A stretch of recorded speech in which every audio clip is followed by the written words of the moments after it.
again we are in this biology class, and today we will discuss about some questions which I am going to start, and these questions are related from the chapter 1 of class 10th. Means this all questions what I am going to start discussion here, these all questions are belong from chapter 1 of class 10th.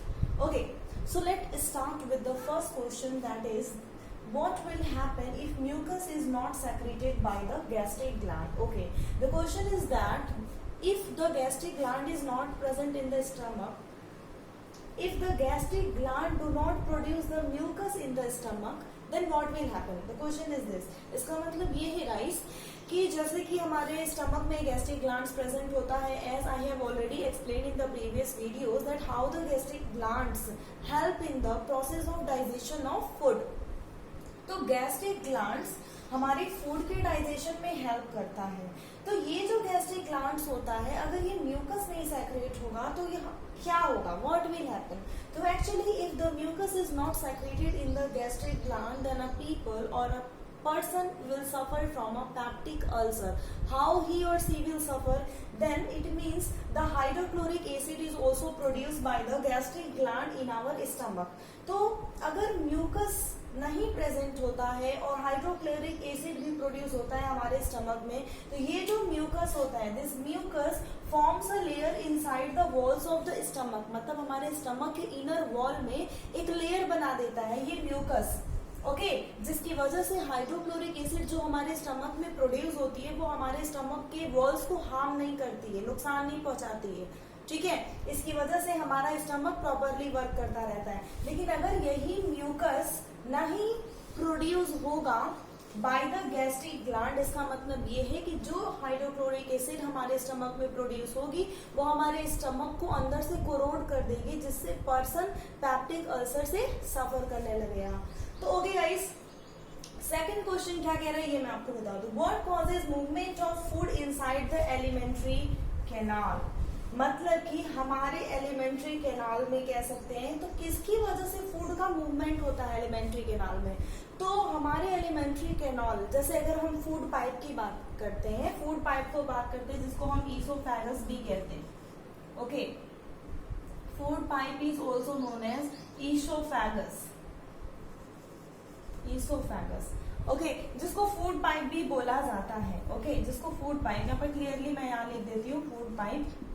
Okay, तो अगर हम food pipe की बात करें जो कि हमारे alimentary canal का एक पार्ट है, इसके अंदर पेरिस्टाल्टिक मूवमेंट होता है और इस फूड पाइप के अंदर स्फिंक्टर मसल्स प्रेजेंट होते हैं जो कि पेरिस्टाल्टिक मूवमेंट करते हैं, जिसकी वजह से ये जो फूड होता है वो मूव करता है. Okay, so this is the answer of the second question. Now we will discuss about the third question. Name the energy currency in the living organism. If we talk about the energy currency, it means class 9 में आप पढ़े होंगे कि mitochondria cellular respiration कर ATP release करता है. तो ATP क्या है? वो हमारे लिए एनर्जी करेंसी है. तो ATP is the energy currency which is present in a living organism. और ये जो एटीपी होता है ये एडिनोसिन ट्राइफॉस्फेट होता है. क्या होता है? Adenosine triphosphate.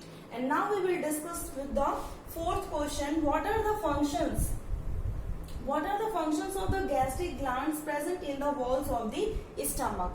Okay, इसका क्वेश्चन का मतलब ये है कि हमारे गैस्ट्रिक ग्लैंड जो कि हमारे स्टमक में प्रेजेंट है उसका फंक्शन क्या होता है. तो गैस्ट्रिक ग्लैंड्स में 3 टाइप्स ऑफ एंजाइम सेक्रेट होते हैं, एचसीएल, पेप्सिन एंड म्यूकस, जो कि आप फर्स्ट क्वेश्चन में डिस्कस किए हैं. ओके, तो हाइड्रोक्लोरिक एसिड का मेन फंक्शन होता है to kill the germs and viruses present in the food.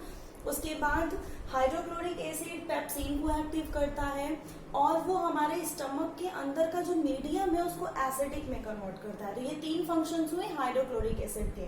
उसके बाद पेप्सिन का क्या फंक्शन होता है? तो पेप्सिन क्या करता है? प्रोटीन पे एक्ट करता है. जो फूड के अंदर प्रोटीन है उसको सिंपल फॉर्म में कन्वर्ट कर देता है. और म्यूकस जो कि ऑलरेडी मैंने बताया है, ये स्टमक के अंदर एक वॉल बनाता है और उस वॉल बनाने की वजह से हमारा स्टमक हाइड्रोक्लोरिक एसिड से बचा रहता है. तो गाइस, ये 4 क्वेश्चंस क्लियर हो गए. Now we move to the fifth question. Why do veins have thin walls as compare to arteries? Okay, तो वेन्स के पास थिन वॉल इसीलिए होते हैं because they always carries the deoxygenated blood with a very low pressure from the body organs to the heart. इसका मतलब ये है कि जो वेन्स होते हैं ये हमारे बॉडी पार्ट से हार्ट तक ब्लड कैरी करने का काम करता है और ये बहुत ही लो प्रेशर में डीऑक्सीजनेटेड ब्लड कैरी करता है।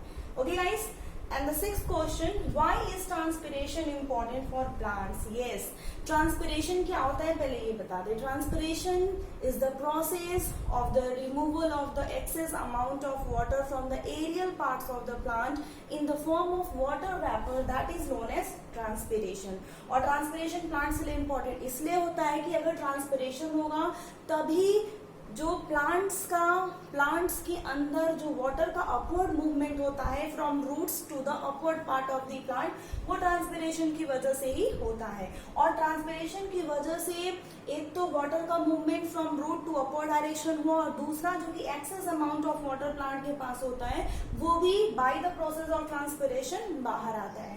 तो यही इंपॉर्टेंट है प्लांट्स में ट्रांसपिरेशन का।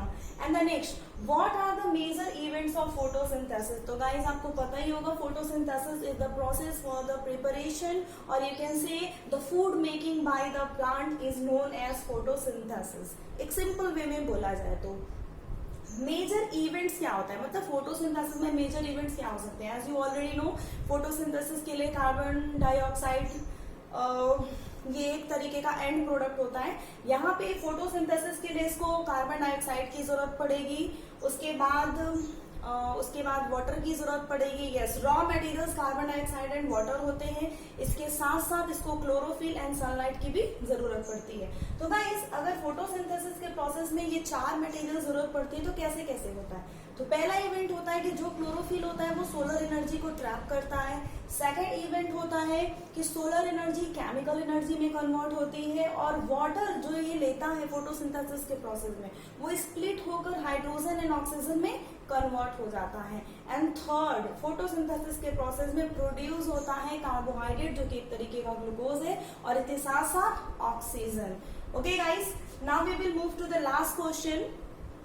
What is the advantage of having 4-chambered heart? Yes, why we have a 4-chambered heart? What are the advantages or you can say what are the merits?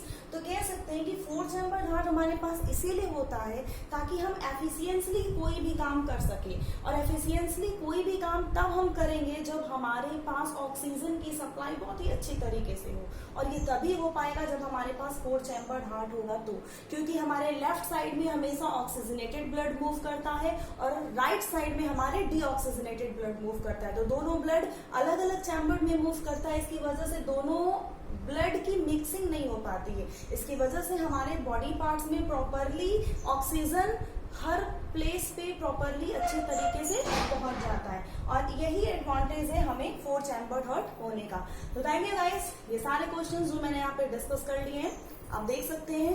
So please watch this video very carefully and thank you so much. We will meet once again in the next video.